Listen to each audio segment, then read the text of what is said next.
കൂലി എന്ന ചിത്രം 151,90,90,00,000 നേടി കളക്ഷൻ റെക്കോർഡാണ് തകർത്തിരിക്കുന്നത്. ലിയോയുടെ കളക്ഷനാണ് ഈ കൂലി മറികടന്നിരിക്കുന്നത്. അപ്പോൾ നിങ്ങൾക്ക് തോന്നും കേരളത്തിൽ നിന്ന് ഈ ചിത്രം എത്ര കോടി നേടി? 9,75,00,000 രൂപയാണ് കേരളത്തിൽ നിന്ന് ഇത് തൂത്തുവാരിയത്. ടോപ്പ് 5 ലിസ്റ്റ് വന്നിട്ടുണ്ട്. കേരളത്തിൽ നിന്ന് ഏറ്റവും കൂടുതൽ കളക്ട് ചെയ്ത 5 പടങ്ങളുടെ ലിസ്റ്റ് വന്നിട്ടുണ്ട്. നമുക്കത് പരിശോധിക്കാം. അപ്പം എല്ലാവർക്കും പുതിയൊരു വീഡിയോയിലേക്ക് സ്വാഗതം. ഈ ടോപ്പ് 5 പരിശോധിക്കുന്നതിന് മുമ്പ് ഈ ഏരിയ തിരിച്ചുള്ള കൂലിയുടെ ടോട്ടൽ കളക്ഷൻ വന്നിട്ടുണ്ട്. ചിത്രം തമിഴ്നാട്ടിൽ നിന്ന് 28 കോടിയാണ് നേടിയത്. കർണാടകത്തിൽ നിന്ന് 12,50,00,000, തെലുങ്ക് സംസ്ഥാനങ്ങളിൽ നിന്ന് 17,75,00,000, കേരളത്തിൽ നിന്ന് 9,75,00,000, ബാക്കിയുള്ള സംസ്ഥാനങ്ങളിലെല്ലാം കൂടി 7,10,00,000. അങ്ങനെ 75,10,00,000 രൂപയാണ് ഇന്ത്യയിൽ നിന്ന് ഇത് കളക്ട് ചെയ്തത്. വിദേശങ്ങളിൽ നിന്ന് ഇത് കളക്ട് ചെയ്തത് $8.76 മില്യൺ കളക്ട് ചെയ്തത്. ഏകദേശം 76,80,00,000 രൂപയാണ് ആദ്യ ദിനം കൂലി കരസ്ഥമാക്കിയത്. അപ്പോൾ ഈ കണക്കുകൾ നമ്മൾ എടുത്തു നോക്കുമ്പോൾ വിജയുടെ 148,50,00,000 ഉള്ളത്. അപ്പോൾ ഈ നടന്മാരുമായിട്ട് തമിഴ്നാട്ടിലും തെലുങ്കിലായാലും ഹിന്ദിയിലായാലും ഈ നടന്മാരുമായിട്ട് കളക്ഷൻ്റെ കാര്യത്തിൽ ഏറ്റുമുട്ടാൻ പറ്റിയ ഒറ്റ നടനേ ഉള്ളൂ മലയാള സിനിമയിൽ. കണക്കുകൾ ഉദ്ധരിച്ച് പറയുകയാണ്, അത് ലാലേട്ടൻ തന്നെയാണ്.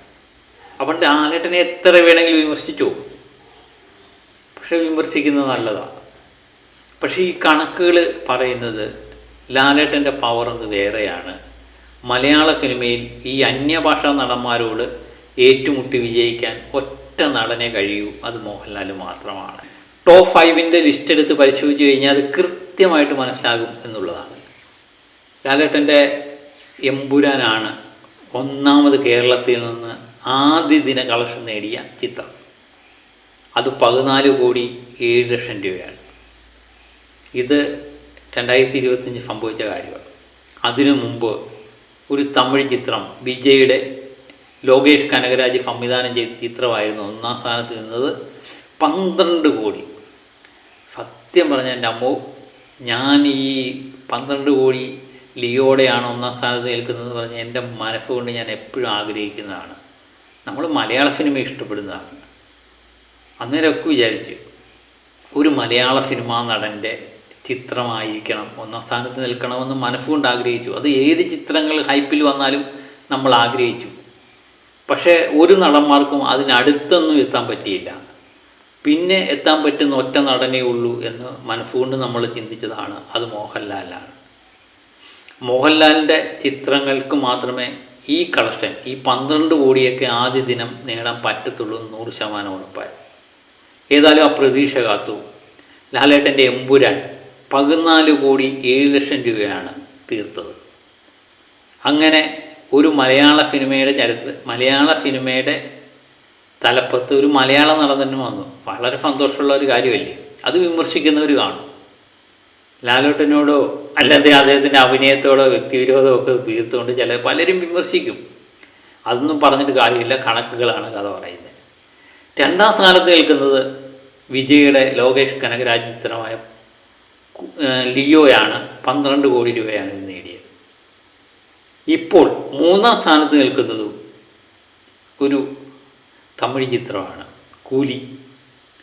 രജനീകാന്ത് ലോകേഷ് കനകരാജ് ഒന്നിച്ചപ്പം കൂലി 9,75,00,000 രൂപയാണ് കേരളത്തിൽ നിന്ന് വാരിക്കൂട്ടിയത്.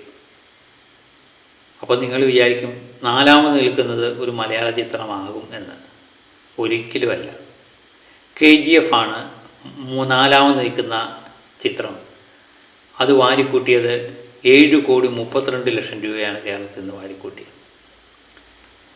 അഞ്ചാമതും വേറെ ഒരു നടൻ്റെ ചിത്രമല്ല, അത് ലാലേട്ടൻ ചിത്രം തന്നെയാണ്. ഒടിയനാണ്. 7,20,00,000 ആണ് ഈ ചിത്രം കേരളത്തിൽ നിന്ന് ആദ്യ ദിനം നേടിയത്. അപ്പോൾ ഈ ലിസ്റ്റ് നിങ്ങൾ എടുത്ത് പരിശോധിച്ച് നോക്കിയാൽ 3 ചിത്രങ്ങൾ അന്യഭാഷാ ചിത്രങ്ങളാണ്. 2 ചിത്രങ്ങളേ ഉള്ളൂ മലയാള ചിത്രങ്ങൾ. അത് 2 മോഹൻലാൽ എന്ന് പറയുന്ന നടൻ്റെയാണ്. മറ്റു നടന്മാരെവിടെ പോയി? ലാലേട്ടനെ വിമർശിക്കുന്ന ആരാധകരുള്ള നടന്മാരെല്ലാം എവിടെ പോയി? പ്രമുഖ നടൻ എവിടെ പോയി? ആരുമില്ല. അപ്പം മോഹൻലാൽ എന്ന് പറയുന്ന നടനില്ലായിരുന്നുവെങ്കിൽ മലയാള സിനിമ അന്യഭാഷക്കാർ പഠിച്ചേനെ എന്ന് 100% ഉറപ്പാക്കുക. ഈ ലിസ്റ്റ് പരിശോധിക്കുമ്പോൾ മനസ്സിലാകുന്നത്.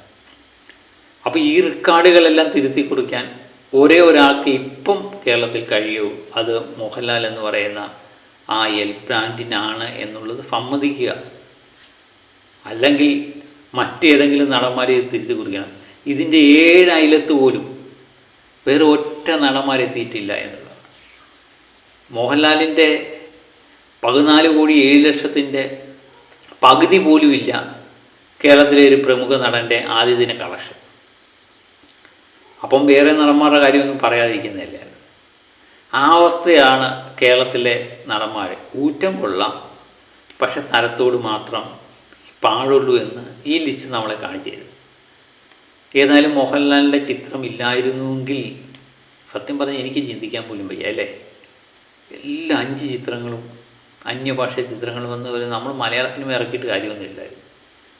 ഏതായാലും മലയാള സിനിമയെ രക്ഷിക്കാൻ, നമ്മുടെ അഭിമാനമൊക്കെ കാക്കാൻ മോഹൻലാൽ എന്ന് പറയുന്ന ആ ബ്രാൻഡ് ഉണ്ടല്ലോ എന്നുള്ള ആശാഫമാണ് നമുക്ക് ഈ വാർത്ത കണ്ടപ്പോഴും ഈ വീഡിയോ ചെയ്യുമ്പോഴും ആ അഭിമാനം മാത്രമേ ഉള്ളൂ മനസ്സിൽ.